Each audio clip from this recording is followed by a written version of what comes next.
If you've been a regular watcher of public exposure over the last 15 years, you've never seen anything like this. Mongolian Arts and Culture with Dwight Gee tonight on Public Exposure. I'm Stan Emmert. Dwight, you have brought us something that is absolutely fantastic. Thank you. So I have to ask you, just what part of Mongolia are you from? I claim to be from all parts of Mongolia. It's deep in my heart. Well, now you are the Executive Vice President of the Arts Fund, formerly the Corporate Council for the Arts. Just tell us, how did you get from that to Mongolia? Yes, this started with the World Affairs Council International Visitors Program, and I say with just a little exaggeration but a lot of affection that World Affairs Council took over my life because you may know that the International Visitors Program from there brings people from around the world and introduces them to experts in various areas. Mine happens to be in arts. And so one day they called and said, would you meet with some arts administrators from Mongolia? And I said, sure, I'd love to. And I'll confess I didn't know where Mongolia was. So about 6 arts administrators came by and talked to me. I fell in love with them immediately. They were wonderful people, warm, open, friendly, funny, fully engaging. They wanted to set up something like we have, a United Arts Fund that's self-sustaining in Mongolia to help support the arts there. And long story short, I made a trip there and helped them set up an arts council, and then came back and helped set up a 501c3 nonprofit here for the same purposes, and have been engaged ever since. That's 5 years now. Well, let's get right into it. We're going to go straight from the World Affairs website, world-affairs.org. Go there, you're going to learn a lot more about the World Affairs Council. Great stuff on it. But now let's go to a map of Mongolia, because there it is in green. And let's go to let's close up, and the city there.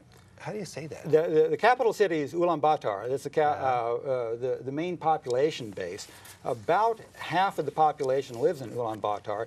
Interestingly, the total population of Mongolia is about 2.8 million, so roughly the size of the Puget Sound region here.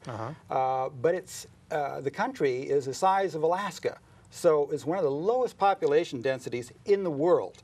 And the people who are not urban dwellers are still nomads, moving their homes about 4 times a year to follow the grazing. And we're going to see some of those as well, some very interesting things. Let's go to the slide, because the Mongolian art here is the Arts Council of Mongolia, U.S., and that's the organization you helped fund. That's my organization that we started here, correct. And look, check this billboard out. Let's go to the next click, because there's a tremendous billboard that is just full of interesting things. Tell us about this. This is in the middle of Ulaanbaatar, and there are a number of cultural buildings very near the center of the city, and this is just one of about 4 shots of billboards like that. The range of arts goes from classical Western ballet and opera to contemporary Mongolian ballet and opera to dance and also traditional arts. There's clearly Russian, there's clearly Asian, but I'm not sure what Asian it is. That's just on that screen. And then there's something I can't tell what it's from. The background of Mongolia is closely interwoven at this point with Russia, because it was made independent from China in 1921 and became a communist government shortly after then, but was very friendly with the Russians and through the period up to the 1990s, when the collapse of the Soviet Union happened. So there's a lot of Russian influence here, and at one point nearly 1/3 of the GDP of Mongolia came from Russian support.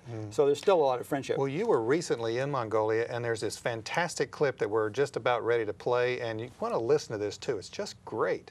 Are we ready with that? Ready. Let's go. Okay, tell us about this. This is very interesting.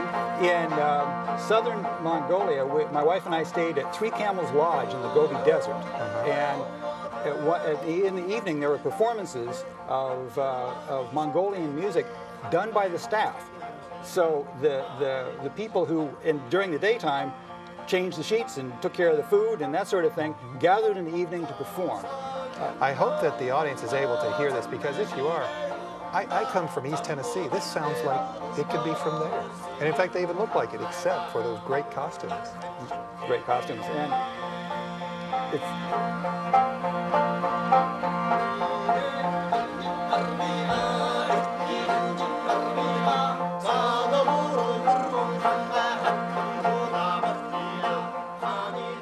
seriously, isn't that East Tennessee music there? Yeah, I think there's probably some similarities.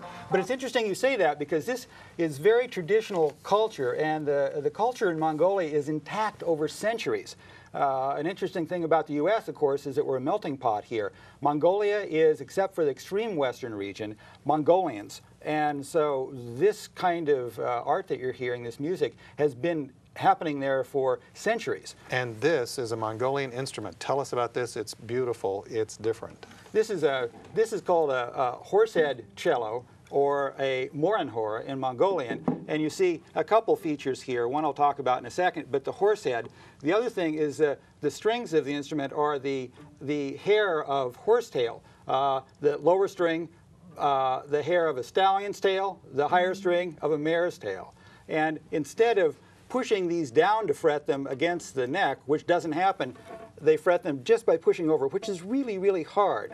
The other interesting thing is that Western instruments have metal strings, whereas the Mongolian instrument has the horsehair, so it's a much more mellow sound than you hear from Western instruments. So a horse gave his tail for this. Interestingly, the horse also inspired this. Mongolians are very passionate about horses. And we're going to see some great pictures of horses later on in the show. And there's a legend about how the horsehead cello came about, that someone had a fantastic horse, and he won so many races that his enemies killed the horse. He was grief-stricken, fell asleep. He dreamt that he met his horse and had come back to life, and the horse said, "I know I'm dead, I know you're grieving, but here's how you can build an instrument always to remember me." And so he gave in the dream to the person the schematic for a horsehead cello. They built that, so it's very closely related. All right, well, let's go to how they live, because you talked about oftentimes the nomadic part of the Mongolian culture will move as many as 4 times a year.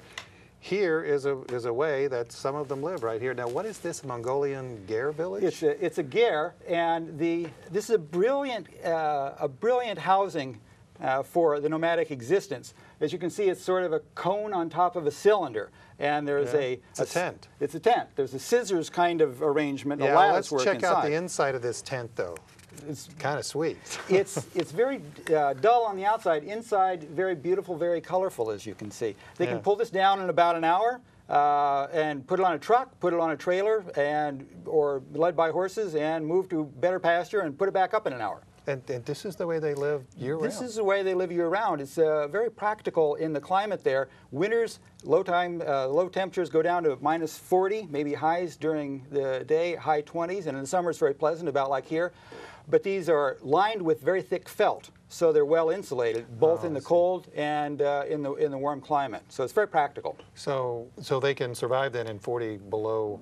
And do regularly, and in high winds and in snow and in all sorts of They're very weather. durable people. You never hear them. I'm in touch with my friends over there every day, and when the temperatures are minus 40, they never even mention it. It's insignificant. We got to go to this next picture, because this is really interesting. It's not just that this is in a museum of any kind.